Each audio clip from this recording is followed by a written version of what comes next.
Shares of GameStop and AMC up about 60% today. The spike coming as Robinhood opens limited buys of these stocks and others after the trading app restricted some transactions yesterday. Joining us now is Robinhood CEO, and for that, I'm going to turn things over to my colleagues, Zack, Guzman, and Akiko Fujita. Guys? Thanks, Alexis. Yeah, let's bring on Robinhood CEO Vlad Tenev again.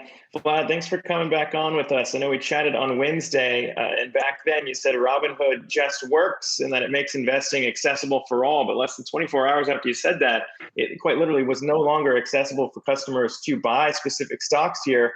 And then you guys come out and say you had to raise more than $1 billion in emergency funds. So what prompted that raise and what changed in just those short 24 hours?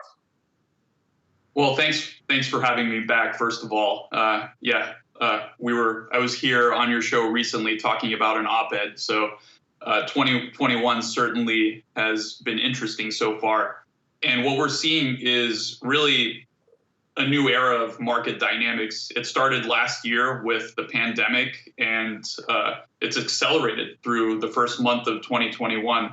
And I think stepping back, we view that increased access that has enabled everyday investors to access the market as a very positive transformation. I reflected on that in the op-ed that I was chatting with you about. And this year, especially this past week, there's been a massive continuation of incredible demand from retail investors. So we stand with the people who are making their voices heard through the markets and showing the world that investing is for everyone, not just the wealthy, not just the institutions. I want to get specifically into what went wrong here, because we were chatting with the CEO of one of your competitors, another free trading platform, Webull. Anthony Denier joined us to explain some of the volatility issues, and he did it pretty well. But it sounds like there was one key specific difference between them when they were able to restore trading before you guys and what happened with Robinhood. So just want to play what he told us and then get a question to you on the other side. Take a listen. In reality, what's going on is that there is a 2-day settlement between if you buy the stock today, those brokerage firms that you bought that stock on have to fund that trade with the clearing central house called DTC for 2 whole days.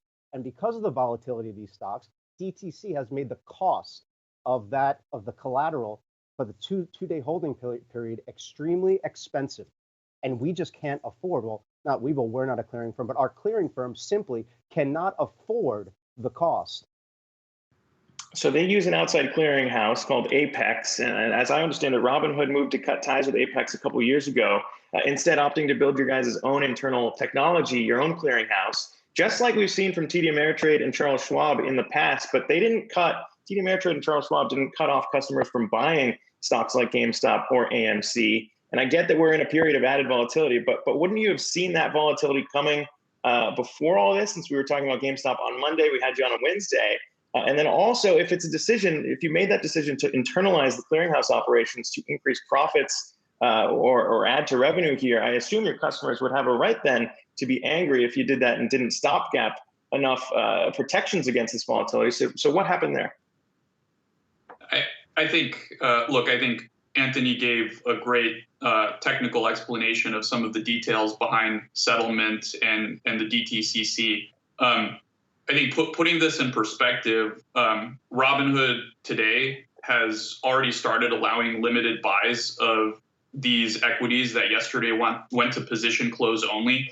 They went to position close only, which means customers that held them weren't restricted from selling them. And we have thousands of other securities that are available on the platform. Brokerages and other financial institutions do this all the time. They've been doing this throughout the week, and it's just part of day-to-day normal operations. Now, sure, Robinhood gets a lot of attention for it, but this is just a standard part of practices in the brokerage industry and the broader financial industry. Vlad, I think there's a broader question here about whether Robinhood is equipped to handle this kind of surge. And you talked about it on Wednesday, that there is in fact a movement that's happening. The speed with which these trades happen, the scale with which they happen, it seems to have shifted because of social media, because of the information that's online. And yet with that, There are questions about the size of your company as well as your balance sheet, your ability to handle these market dynamics. How confident are you that this is not going to happen again? We're very confident about our future. And, that's really born from the fact that every day people are taking control of their financial futures in ways that people haven't before. And that's something to celebrate. And people are trusting Robinhood with their entry into investing and with becoming investors. We see that continuing. And we're doing everything we can to make sure that we allow access to the markets within reason, and also provide the education and tools that customers need. And I'm very proud of the team for everything that we've managed to accomplish. And brokers have been having issues. They had issues today. This is continuing industry wide.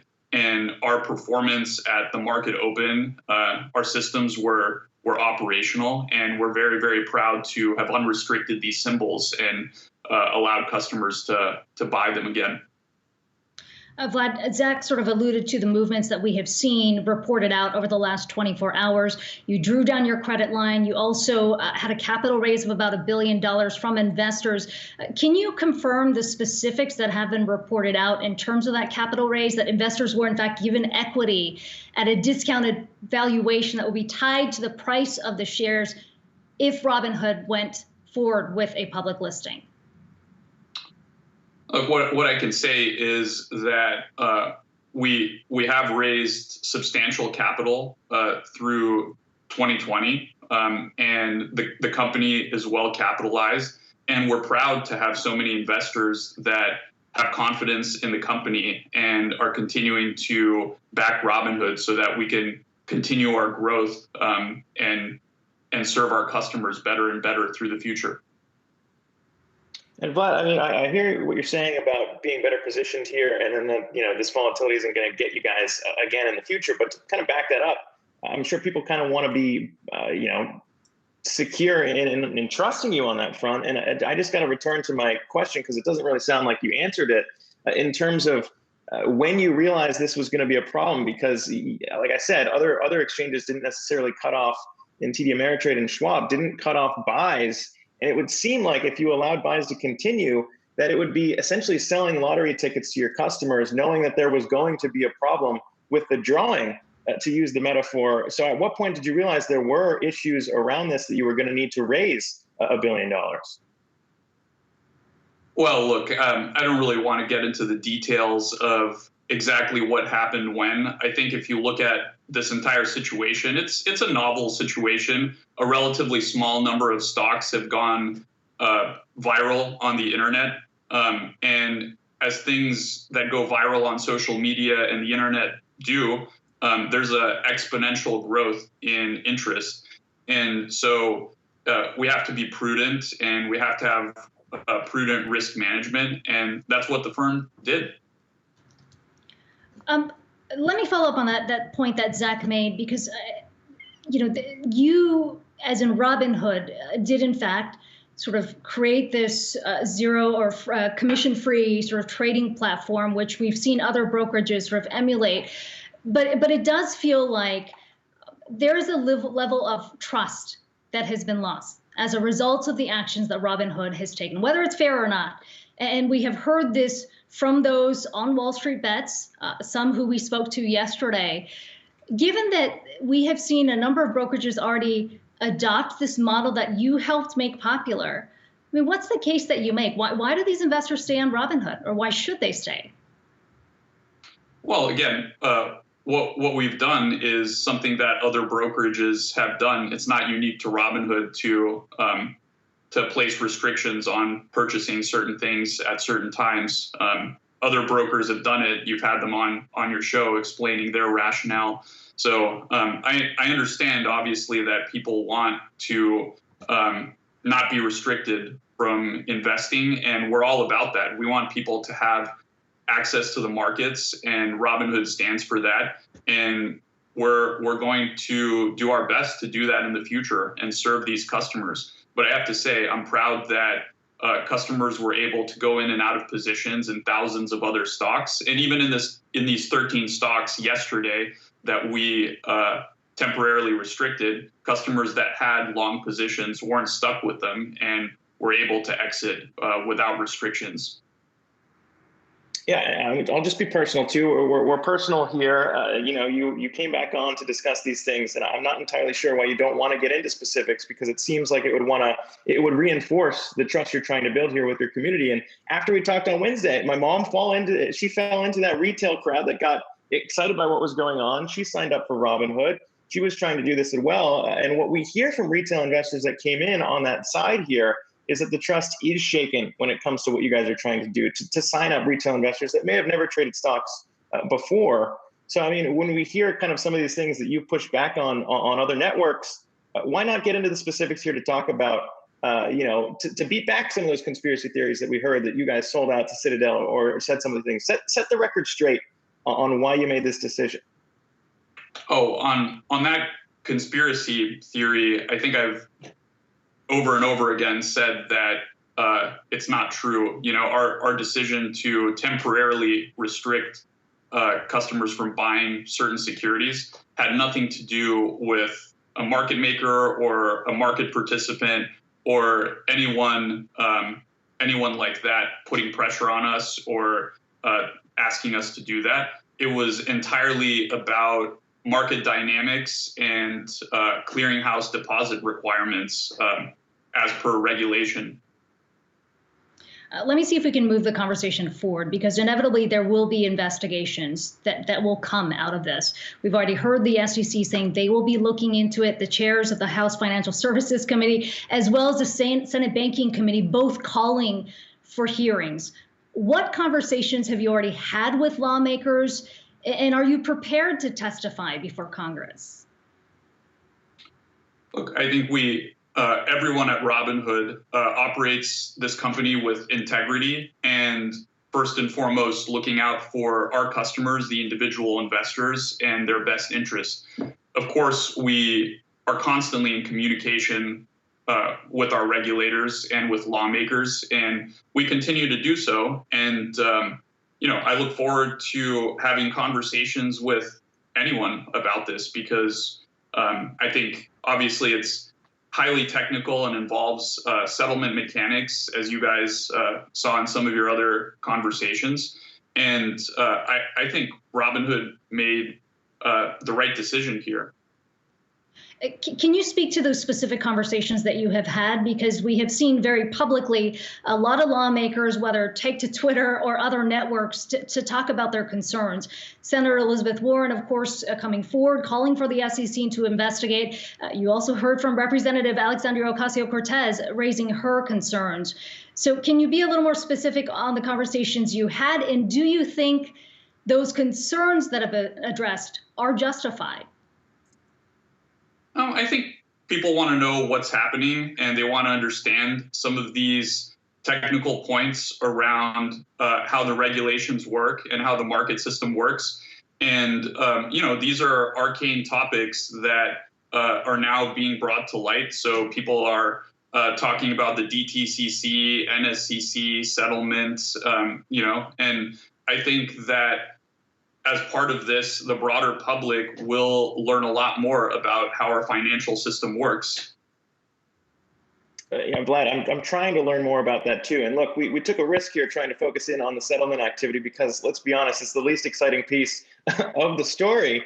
But rather than attack you like some other networks have gone on to do, or looking at maybe the politics of this, look, I just kind of want an answer around the settlement issue, because you guys went a different route than some of these other exchanges. You did clearing by Robinhood. That's what you went that direction to internalize this stuff. So, I mean, it sounds like this was the first time that system was stressed. So, at what point did you realize that might have been an issue here? And I guess maybe retroactively, if you had gone with an outside clearinghouse, would some of these issues have happened? It's hard to say the counterfactual. All I could say is, again, we're very confident about our future, and we're seeing unprecedented interest in the equity markets. I mean, you guys are seeing it as well as I am. The idea that even back in the first week of January of this year, we could have predicted that this would happen around some of these internet stocks. Nobody was saying that this week would turn out the way it did, with sort of social media and finance intersecting in this way. And through it all, our priorities are make sure the system is reliable and robust and serves our customers, and improve the quality of service, our customer support, and make sure that gets better and better over time. And we feel incredibly confident in our ability to do that. And so I'm happy to come and have these conversations. That's how things are here. Vlad, you may be confident in your product, but clearly you've got a lot of investors who are upset with how this played out. You're already facing a class action lawsuit, certainly more lawsuits likely to follow as well. Walk me through the legal case here. Number one, how do you fight back? But number two, do you have the funds to fight back? We feel pretty confident about our future. I'm probably not the best person to opine on the merits legally, but look, we know that customers were upset with the temporary restriction. We've unrestricted it, and now customers can buy these stocks. And we're just trying to do the best thing we can for our customers and operate a platform with high operational integrity and high service levels. And again, I'm proud of the team and how everyone has operated throughout these unprecedented times. And throughout the entire thing, we have communicated with customers, told them what's going on with their accounts. And it's not unique to Robinhood. Other brokers have done very, very similar things and taken similar measures. And Vlad, too, just to your last point, and it kind of comes full circle here, since we were discussing this on Wednesday, your kind of notion that it's a net positive for both the country and the economy, society as a whole, to get investors who may not have ever interacted with the stock market before in their lives to come on board. You stressed that it would be very important for that to happen. But I wonder, for you on a personal level, looking at this, what does it feel like to know maybe that in Robinhood's goals here, they may have jeopardized that by potentially burning people on the first time they ever signed up for an account to trade a stock, first time in their lives, that now might look at the system and be a little jaded, what that means for society moving forward? Well, I think it's interesting. We've gotten criticisms in the past of making it too easy to invest in opening access, perhaps too much. I do think it's very important, and this does go back to the op-ed that I was talking to you guys about a couple of days ago. Wealth inequality in this country is going to be a growing problem. People need to be investing. Individuals should invest, and we believe that the earlier they do it, the better off they'll be. And we're encouraging long-term investing for customers, obviously, that are suitable, and we're encouraging education and providing that informational content. So I could not be more excited about our mission and the ability of Robinhood to continue serving our customers and helping first-time investors become long-term investors. And Vlad, last question. Coming into this year, certainly Robinhood, one of those companies that was expected to potentially seek out a public listing. In light of what's happened, I know you're not going to say whether you're going to go public or not, but has the thinking around a listing shifted a bit? And do you feel the need to potentially maybe restore some of that trust in order to encourage investing in the company before you think about a listing? Yeah, we just can't go there on the IPO stuff, unfortunately. All right, Vlad Tenev, I appreciate you coming back on here to weigh in on all this. I know you've been busy trying to tackle all this, so appreciate you coming back on to discuss. I appreciate you guys having me on. Thank you.